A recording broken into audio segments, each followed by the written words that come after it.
And welcome to Turn 69, a NASCAR podcast presented by Benchwarmer Sports in memory of Dale Earnhardt in spite of Kyle Busch. Intro.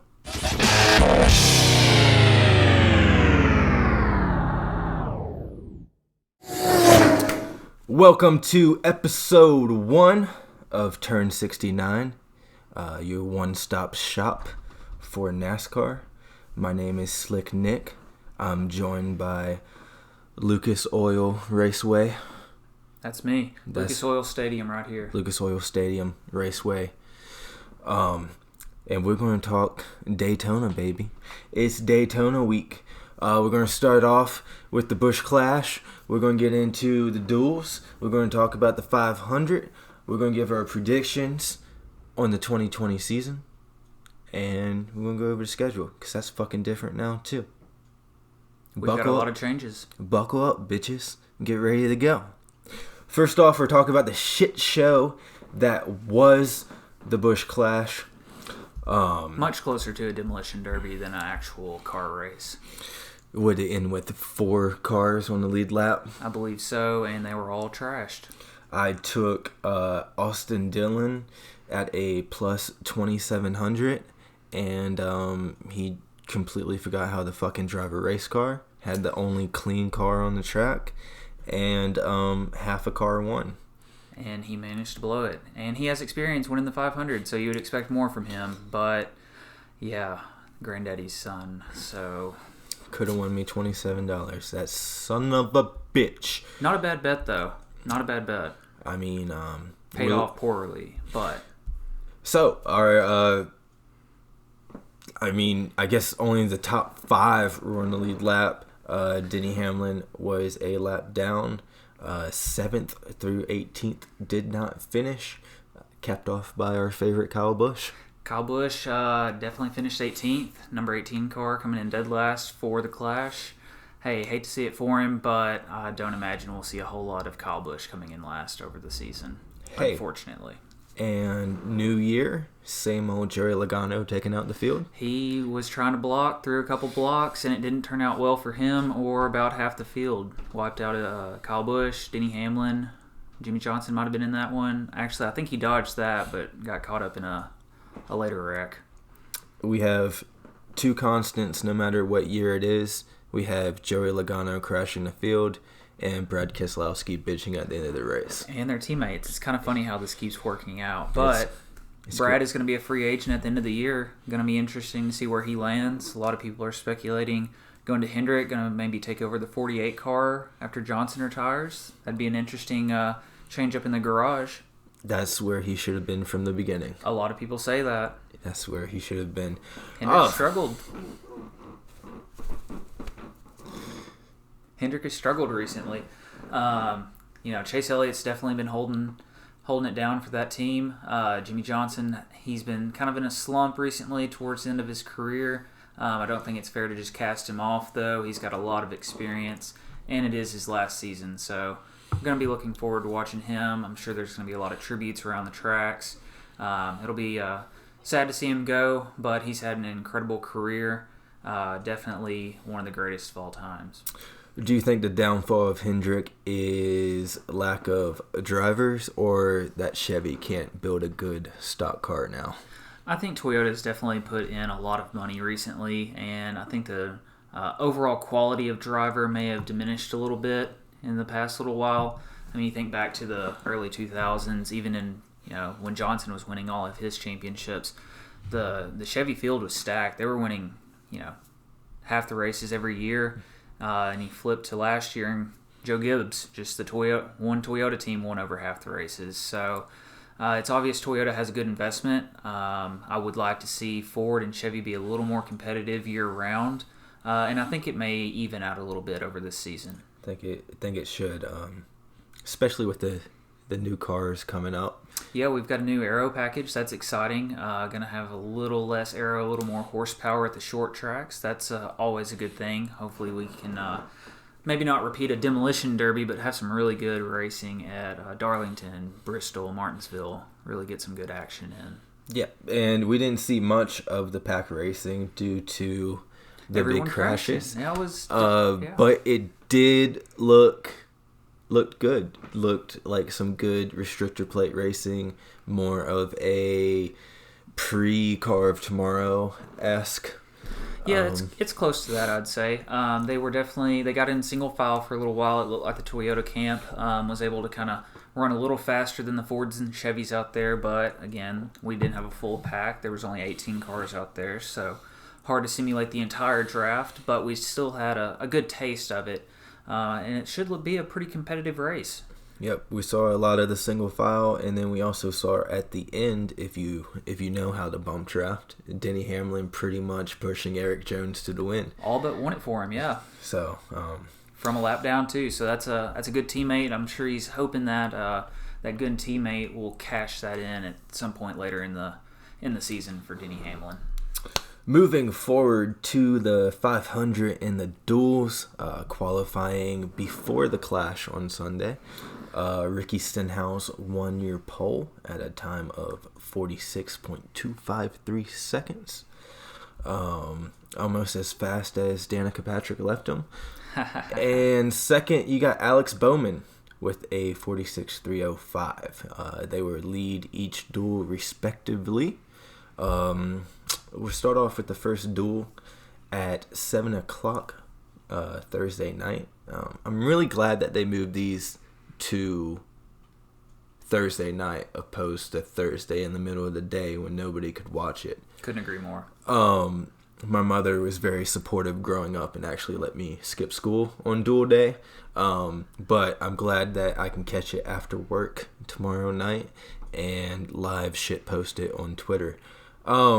First duel, you got Ricky Stenhouse starting first, followed by Chase Elliott, Denny Hamlin, Eric Almirola, Chris Bell, Joey Logano, Clint Boyer, Ryan Newman, Ryan Preece, and Chris Buescher. Notably, you've got Martin Truex in 11th, Brad Keselowski in 12th. Joe Nemechek still doing the damn thing. You know, it's the 500. Might as well come back when you're 55 years old or whatever. Ryan Blaney in 14th. Daniel Suarez in 19th. In a new ride this year, we're going to see how that pans out for him. I think he's a good driver. He hasn't had a whole lot of consistency. He's bounced around from team to team, so we'll see if he can lock it down with his new team. Wish him the best this year, but probably won't have as good of equipment as he did back at Stewart-Haas. Our odds for the duel one, you've got Brad Keselowski and Joey Logano co-favorites to win at plus 450. That's if they make it through 60 laps. I'd say a good place to put your money would either be Chase Elliott at plus 750 or Martin Truex Jr. at plus 1,000. I think that's a safe middle of the road bet. If you want to get crazy, you got Justin Haley at plus 6,000. He has won at Daytona by accident, but he has won at Daytona. So. We fucked up. It's John H. Nemechek. Hunter. I'm not a fan. It's not our boy Joe. I do like the odds on Eric Almirola at plus 1,600. The Ford camp, they're pretty fast. These super speedways, watched them at Talladega, lead just about every lap. So we'll see if they can bring a similar approach here. We've also got all three Penske cars in the top 4 of odds right here. Like Nick said, plus 450 on Brad and Joey, and then plus 700 on Ryan Blaney. So look to see the Penske camp as a good showing tonight or tomorrow night, as well as on Sunday for the 500. You gotta pick one. Who you got? From the first clash, I mean, it's always easy to go with your favorite, Chase Elliott. But I do like Clint Boyer. I think he had a rough season last year. I think he's really looking to have a big rebound right here. So I think he's a decent long shot. And then really, I think Truex is a very solid bet at plus 1,000. Yeah, if I had to go with one, I'd say probably Denny Hamlin, or I kind of like Ryan Blaney. I kind of like his odds this year. Okay, so we'll move on to duel number 2. Alex Bowman will lead him to the flag, followed by Jimmy Johnson Kyle Busch, William Byron, Eric Jones, Kevin Harvick, Cole Custer. Notables are Larson at 10th. That's Kurt Busch at 11th. Kurt Busch at 11th. And this is definitely the weaker of the two fields. You've got Ty Dillon starting 15th. And a lot of people trying to race their way in. Odds for the second duel. You've got Kyle Busch at plus 450 and Kevin Harvick at plus 600. I'd say your middle of the road would probably be Kyle Larson. Not bad at plus 1,000. Plus 1,000. And if you really want to get crazy, you got JJ Yaley and Timmy Hill at plus 10,000.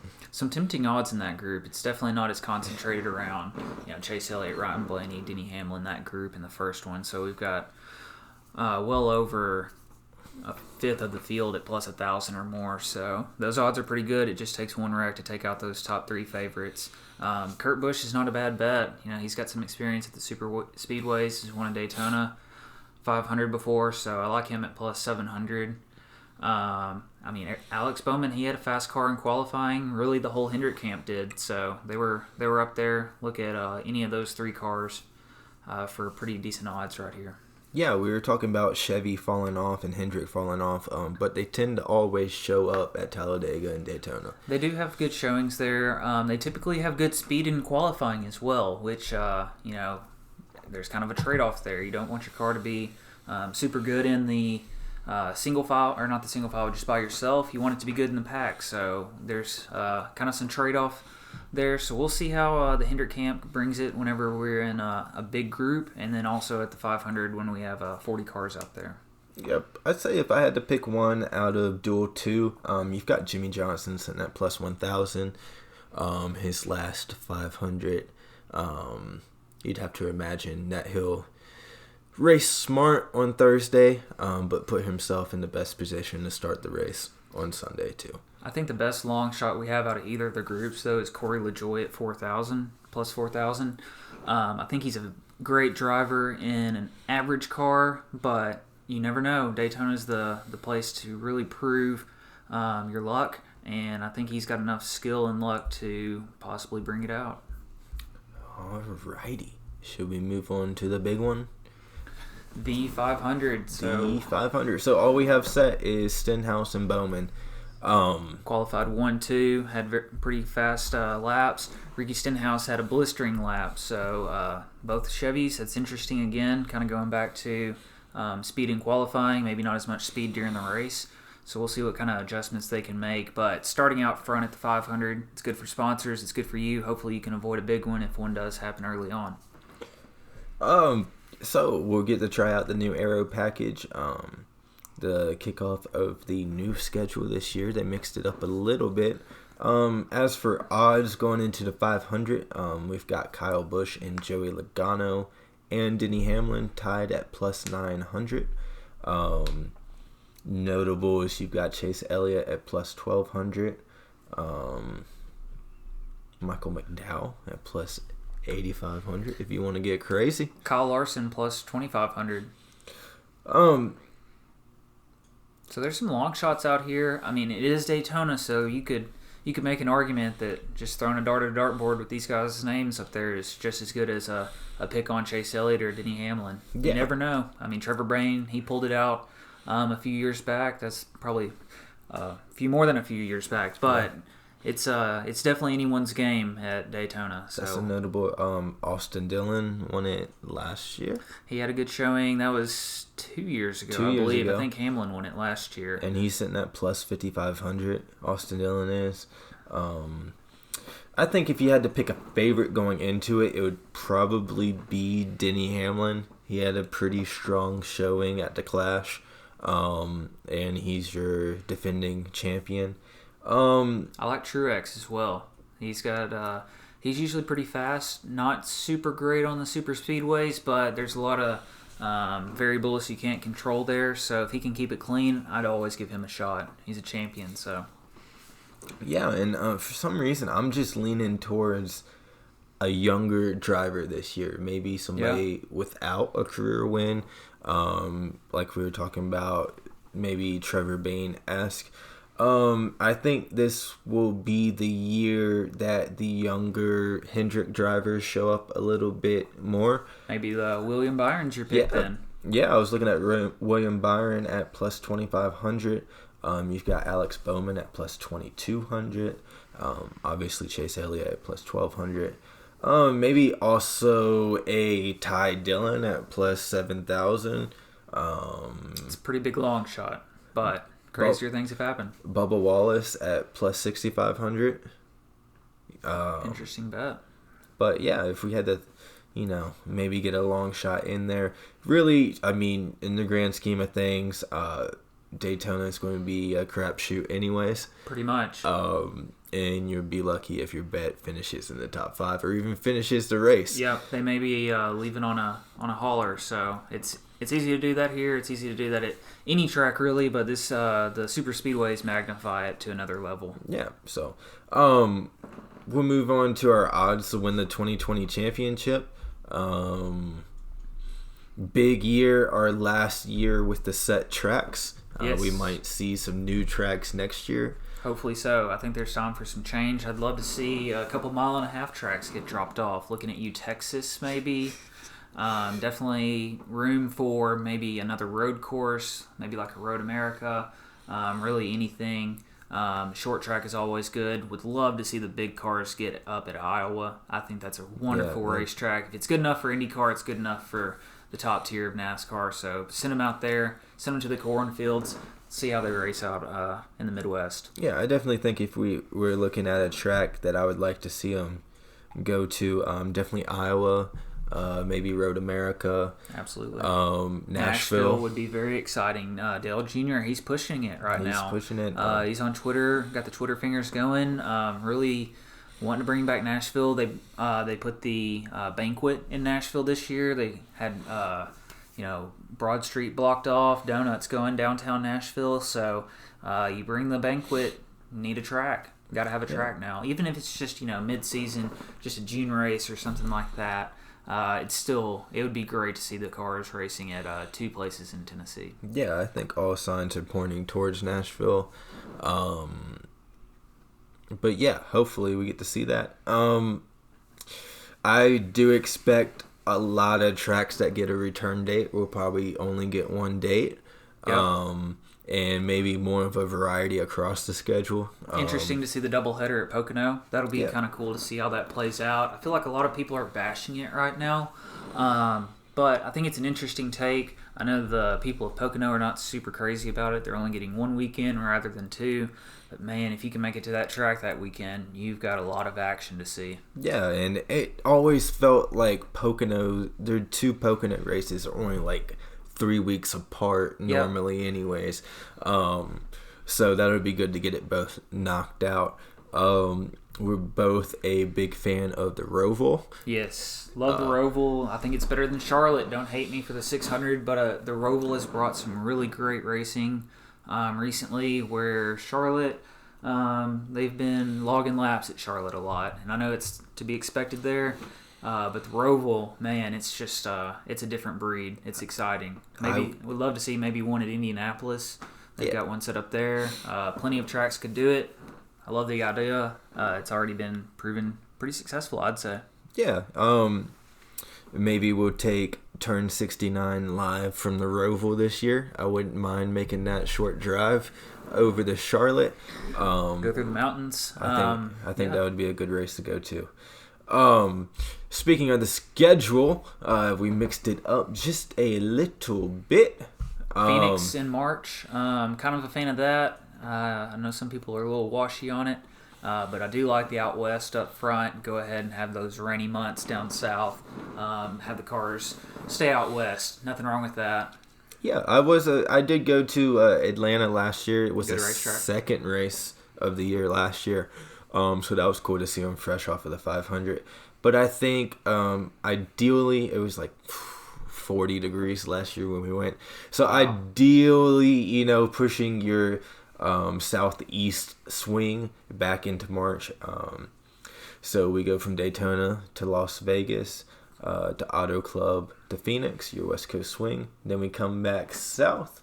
We go Atlanta, Homestead as the 6th race of the year. Interesting. I know a lot of people are kind of turned off by that. I think they're just too attached to Homestead because it's the last race of the season. It does bring good racing, but let's move it somewhere else. Let's give another track a shot for the championship instead of just having 1.5 miles every time. I'd love to see a road course be the final. Yeah, I was kind of pushing for Las Vegas to be the last race of the year. Yeah. I think it ultimately did not because they haven't produced the most exciting races lately. Agreed. Has kind of turned into a one groove racetrack. It has. Not what you want to see for a winner take all race. So I think Pocono will be interesting. I think Kansas, Kentucky, both those bring better 1.5 mile races than both Homestead and Las Vegas right now. Certainly much better than Texas, which is my least favorite 1.5 mile track by a long shot. I think it's a snooze fest. Yeah, so it goes from Homestead to Lucas's favorite track, Texas. That's right.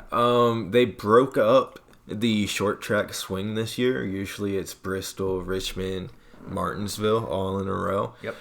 They broke it up, moved Bristol back to April.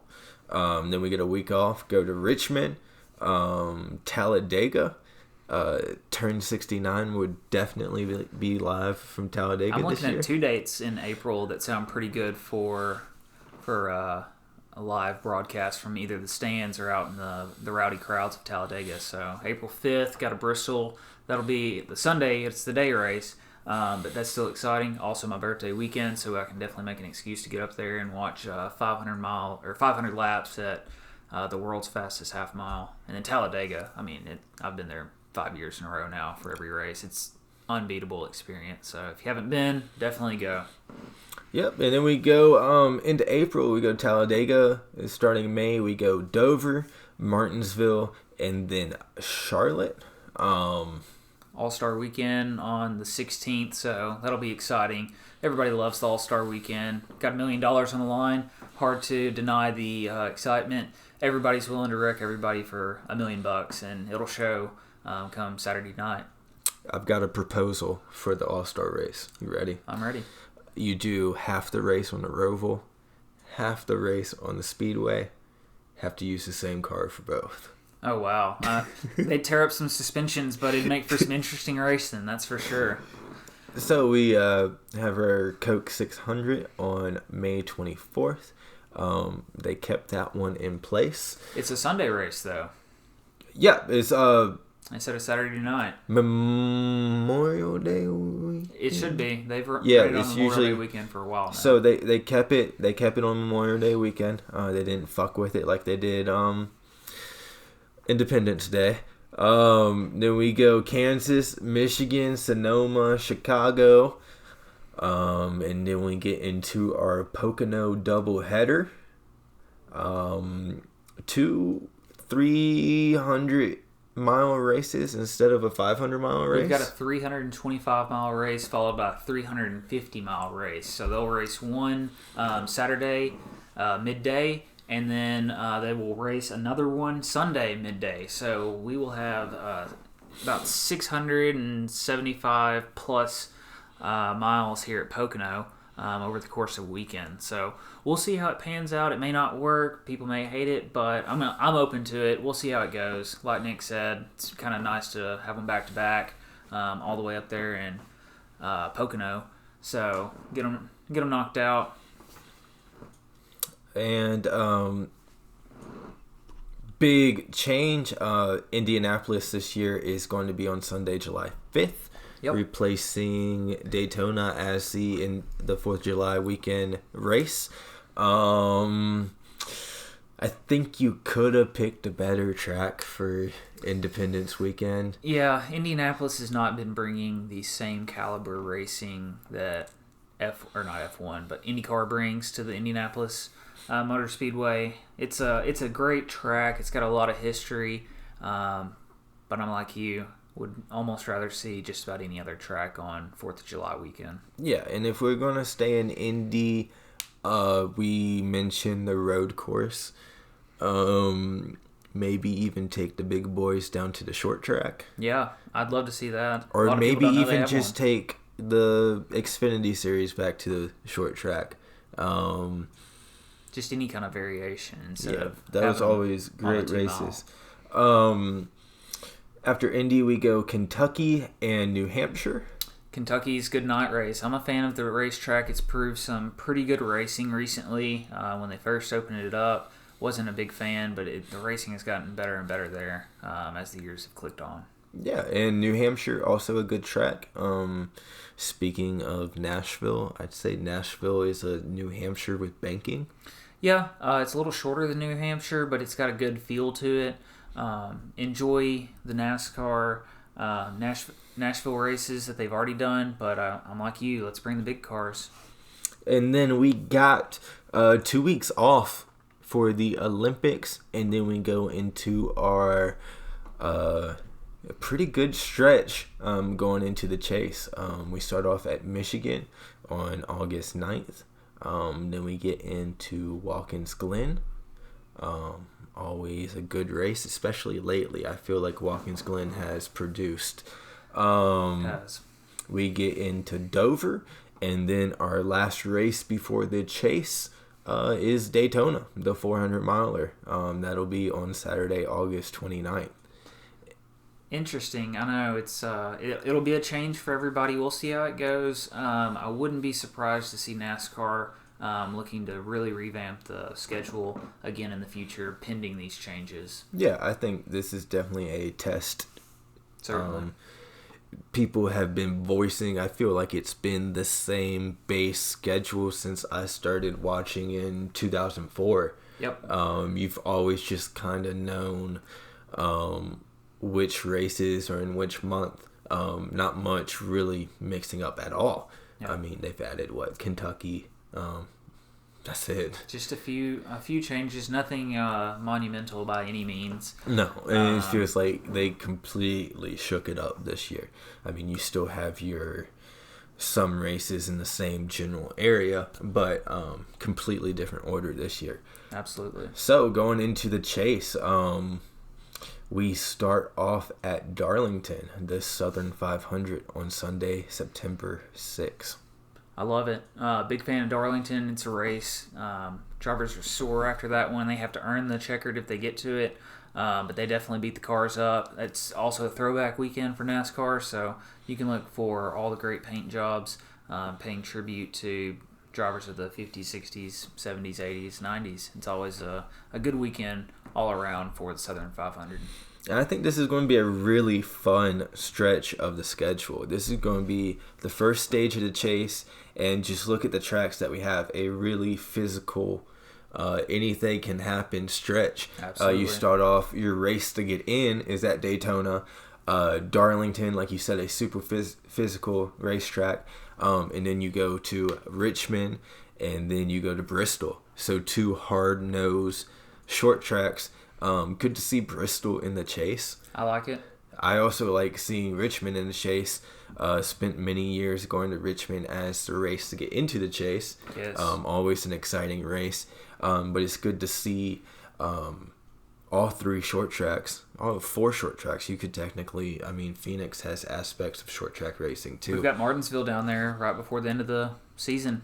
Yeah, so stage 1, you got Darlington, Richmond, and Bristol. Stage 2, more of our faster portion of the chase. Got a super speedway in there. You've got Las Vegas, Talladega, and Charlotte. Las Vegas getting 2 dates this year. Yes. An early season and a chase race. Also a track I could see us maybe cutting back, adding maybe Iowa in right there. I know we'd be getting really heavy on the short tracks, but that's one to omit in my opinion. Yeah, so the fall Talladega race, always a interesting race. Usually has big championship implications. Who can survive that race? Last race of the stage will be the Roval at Charlotte. That would be very interesting. Love to see it. I'm sure 3 people will go home. as a result of Talladega and the Roval back to back. I mean, you couldn't ask for a more diverse 3 races for the playoffs. Starting with Las Vegas, pretty fast 1.5-mile track. Then you move to Talladega, also another crapshoot similar to the 500, and then the Roval. That's a road course on a super speedway, so it's all over the place. I love that stretch right there. It'll really test the driver's patience and abilities. Third stage of the chase. I like this stretch too. We got a little bit of diversity. We've got Kansas, followed by Texas's second date, and Martinsville. Yep, 2.5-mile tracks. Martinsville for the final to get in. We've seen that. I think it's a great pre-finale race.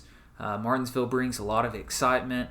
It's that's where we had the Joey Logano, Matt Kenseth issue. That was always exciting. You saw how packed the stands were there. They bring a lot of energy and intensity to that race, and we should see maybe like an Eric Jones style car winning at Martinsville this year. Yeah, and then we finish it all off, winner take all at Phoenix. Interesting race to end it. I do like the dog leg. They rotated the track, so we've got a different turn 1 and turn 2 as we did a few years back, but it's a good race to end on. It's an interesting one, but I do like having something different other than Homestead. We've seen that track for so many years in a row.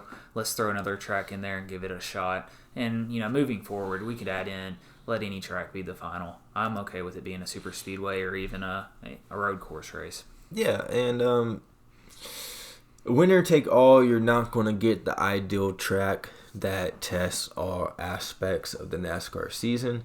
Agreed. I'm not a big fan of the winner take all at the end. It has created, obviously it was inspired by the Tony Stewart, Carl Edwards year, where it was literally winner take all. They were tied going into the last race. But I think if you're going to race 36 races, I would propose a 3-race stretch to get you to the championship, similar to what you have in the beginning of the chase. Maybe opposed to 3 stages to 3 and a final take all. I think we're so far past the original way that it used to be. You just accumulated points all year long, and then a lot of times we had a winner before the final race. I know they want more drama, more excitement, have it come down to the last lap. Hopefully it's a green-white checkered and it's just going to be madhouse coming to the checkered line. I don't think that guarantees you to have the best driver of the season actually turn out and win the race. Or win the championship. Mm-hmm. We're seeing a lot of drivers who accumulated the most points throughout the year not actually win the championship, and I think that is somewhat of a disservice to the drivers. But at the same time, the rules are the rules. You got to bring it each weekend. You've got to prove it. If you go out there and try to win every race and you give it your all, you still have a really good shot at winning. So, not the biggest fan of the chase, but I still think it's just gonna be how it is for a little while. NASCAR has really doubled down on it. So maybe we'll get back to a 10-race chase, have them reset the points, the last 10 races count, have a really good diverse mix of racetracks at the end. But right now we're still with the 3-3-3, and Phoenix is the championship. Yeah, and I think it would be good because, just speaking, one track is not going to pick the best driver because obviously more so now you get your well-rounded drivers like a Kyle Busch, Martin Truex lately. Yeah, he's definitely become more well-rounded. He's struggled on the short tracks. He's struggled on the super speedways, but since his championship, he's opened it up a little bit. He's gotten a little better at those places. I look at Chase Elliott as one of the most complete drivers right now. He's got to win at a super speedway. He's got to win at a road course. He's got to win at a short track. And so he's definitely got the qualities there to be a well-rounded driver. But I don't think we have anyone quite like maybe like a Tony Stewart or a Jeff Gordon in the field right now that, man, they are top line, guaranteed to be a a good race car, a good finish every weekend, no matter the track, no matter what happens throughout the course of the race. Yeah, and this is definitely a transitional year for NASCAR, going to the 4 sponsors opposed to the lead sponsor. A lot of the drivers that our generation grew up watching, we call it the tail end of the 90s generation, and now all of our 2000 generations are retiring. Yeah, it's sad to see. I mean, they're kind of clicking off 1, 2, 3. We had Gordon, 5 years back. Junior shortly after that. Tony Stewart. We were losing Johnson now. There's plenty more before then. But yeah, we've got a lot of good young talent coming up. I'm curious to see who really kind of takes the reins. We've got a few drivers, Chase Elliott. Kyle Larson's in that middle age where he's probably about to hit one of those peak years. We usually see drivers in their 30s, 40s winning championships, not a whole lot in their 20s right now. So it takes, 10 years to develop, and then hopefully you hit your stride with a good crew chief. So I see Larson being somebody. Ryan Blaney's one I'd keep my eye on. I think William Byron has some good qualities. He's getting coached by Chad Knaus right now. That's huge. I mean, anybody in the garage would probably take Chad Knaus over their current crew chief right now just because of the experience. He's a wealth of information. He's won 7 championships. How can you not take somebody like that? Yeah, so we definitely have our young drivers coming in, our older drivers going out. Still competitive. Denny Hamlin's up in age. Kevin Harvick's up in age. He just signed an extension, though, so we're going to see him for a few more years at Stewart-Haas. Who knows what's beyond that? Yeah, and then you got your middle-of-the-road drivers. Kyle Busch, still in the prime of his career. He is. He's getting on up there in age, but I think we'll see a lot more racing out of Kyle Busch and probably a lot more competitive racing. Truex is the same way. He's getting up there. He's got the gray beard, but hey, it's working for him. The experience is there. He's got a hell of a car. Joe Gibbs Racing's been putting out some, fast race cars for the past few years. So I'm like you. We're in a transition period similar to the NFL right now. We've got a lot of quarterbacks going out. Got a lot of new guys stepping up. So it'll be nice to look back here in 5 or 6 years and think, wow, they really did it, or they kind of faded into average. Another Paul Menard out there or something. Alrighty. Well, we're looking forward to a good 2020 season. We're going to be with you every week. I think we're going to aim for Wednesday just because it's right in the middle of the 2 weeks. So next week we'll come to you. We'll recap the Daytona 500, and we'll look forward to Las Vegas.